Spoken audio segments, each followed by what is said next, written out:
লাঠি হাতে নিজের ভাগ্য বদলাতে যাচ্ছেন নারী পুরুষ উভয়ে। দেখে সংঘর্ষের প্রস্তুতি মনে হলেও এটি লড়াই নয়, বরং এক স্বপ্ন বুননের গল্প।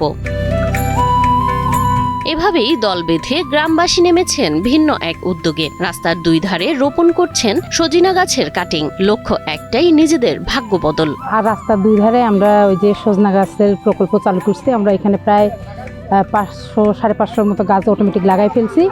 আমরা এখানে সজনা গাছ এই জন্য লাগাইলাম যাতে আমাদের নিজেদের চাহিদা পূরণ করে আমরা বাজারে এই সজনা গাছ 1-2 বছর পর রপ্তানি করতে পারি। প্রায় 3 কিলোমিটার রাস্তার পাশে 1000 সজিনা গাছ রোপণ করেছেন তারা। শুধু এ গ্রাম নয়, পুরো উপজেলায় রোপণ করা হয়েছে প্রায় 6000, আর জেলার 13টি উপজেলায় একদিনেই লাগানো হয়েছে প্রায় 90,000 সজিনা কাটিং। আমরা এই সজনা থেকে এলাকাবাসী সবাই উদ্বুদ্ধ হব এবং সবাই এটা লাগানোর চেষ্টা করব এবং এর পরিচর্যা করে আমরা সবাই লাভবানও হব। অব্যবহৃত জমি রাস্তার ধারে কিংবা বাড়ির আশপাশ সব জায়গাকেই কাজে লাগানো হচ্ছে। কম পরিচর্যায় বেড়ে ওঠা এই গাছকে ঘিরে বড় স্বপ্ন দেখছেন কৃষকরা। রাস্তার দুই ধারে আমরা অসংখ্য সজনা গাছ লাগাইছি। এগুলা হচ্ছে 2-3 বছর পরে দেখা যাবে যে এই রাস্তাটার একটা সৌন্দর্য বাড়বে এবং সজনা আমাদের যে একটা সবজি, সেটা হচ্ছে ন্যাচারাল।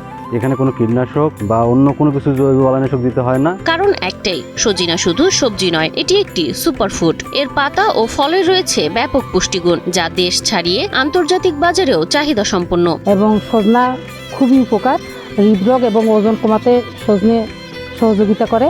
আমরা তো পল্লী গায়ের মানুষ, অত ডাক্তারের কাছে যেতে পারবো না, সেই জন্য আমরা এগুলা হাতে কলমে করার জন্য চেষ্টা করতেছি। দিনাজপুরের চিরিরবন্দর উপজেলার সাইতারা গ্রামবাসীদের আশা, আগামী 1 থেকে 2 বছরের মধ্যে ফলন শুরু হলে স্থানীয় চাহিদা মিটিয়ে রপ্তানিও সম্ভব হবে। আর এগুলা যদি 2 বছর পর সেভাবে হয়, তাহলে আমরা বাণিজ্যিকভাবে বাজারেও বিক্রি করতে পারবো, নিজের চাহিদাও পূরণ করতে পারবো। স্থানীয় কৃষি অফিসের সহযোগিতায় এসব সুবিধাভোগীদের সব ধরনের সহায়তা দেওয়া হচ্ছে বলে জানান উপসহকারী কৃষি কর্মকর্তা মিনহাজুল হক নবাব। রাস্তা জুড়ে আমি 1000 ডাল লাগানোর একটি প্ল্যান করেছি। এখানে যদি ডালগুলো সবগুলো গাছে রূপান্তরিত হয়, এখানে যেই ফলগুলো আসবে তার উপকারভোগী এই 30 জন সদস্যই হবে এবং তারা পরিচর্যা করে এখান থেকে একটি আয়বর্ধক জায়গা এবং ইনকামের সোর্স হচ্ছে এবং তারা এলাকায় যে বেকার সময় বা মাদকে আসক্ত হচ্ছে, এখান থেকেও বাইরে হওয়ার একটি চিন্তাধারা আছে। গ্রামের বেকার যুবকদের বিশেষভাবে উদ্বুদ্ধ করা হচ্ছে সজিনা চাষের জন্য।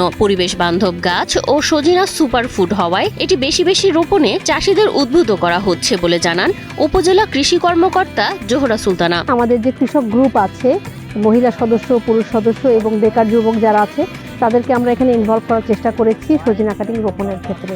আর আমরা সবাই জানি যে সজিনা অত্যন্ত পুষ্টি সমৃদ্ধ একটি সবজি এবং অ্যান্টিঅক্সিডেন্ট সমৃদ্ধ একটি সবজি। সেই সাথে সজিনাতে রাসায়নিকের ব্যবহার একেবারে নাই বললেই চলে। খুব কম যত্নে হয়। একজন কৃষক সজিনা বিক্রি করে সহজেই লাভবান হতে পারে।